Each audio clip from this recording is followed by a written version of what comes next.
نرحب بالدكتور سعد الرايسي للموضوع اللي يمكن هو اليوم شاغل كل الوسط العربي، هي قضية العنف اللي استشري في الوسط العربي.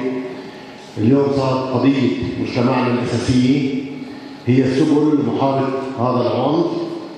هذا العنف صار يهدد أمننا قبل مجتمعنا، بهدد اقتصادنا، بهدد حياتنا، وتقريبا هو أكبر خطر اليوم موجود على الجمهورية العربية في الداخل.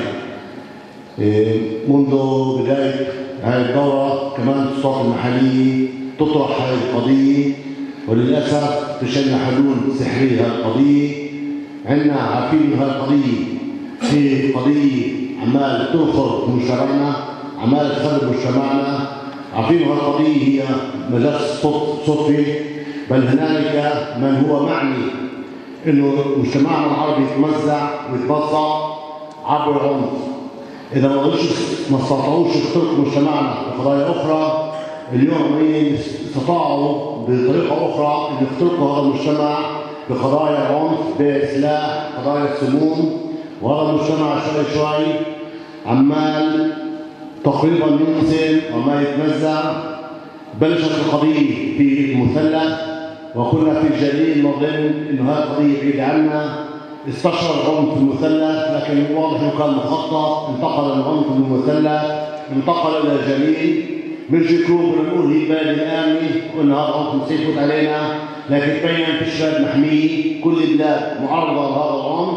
هذا العنف في منه جهات داعمه له، وفي منه وضعنا الاقتصادي ووضعنا السياسي ووضعنا الثقافي ووضعنا التربوي، كمان هي ارض ممهده انه هذا العنف يستشري في مجتمعنا.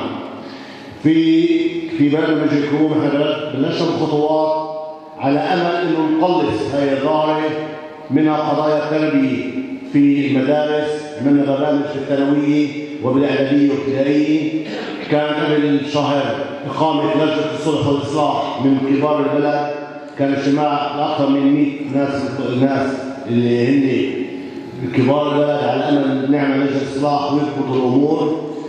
هناك تفكير انه في عندنا مدينه بلا عنف اللي هي الكاميرات، كمان مشروع، لكن نحن لا نؤمن انه راح يكون الحل، يمكن يكون شيء مساعد لكن شو الحل؟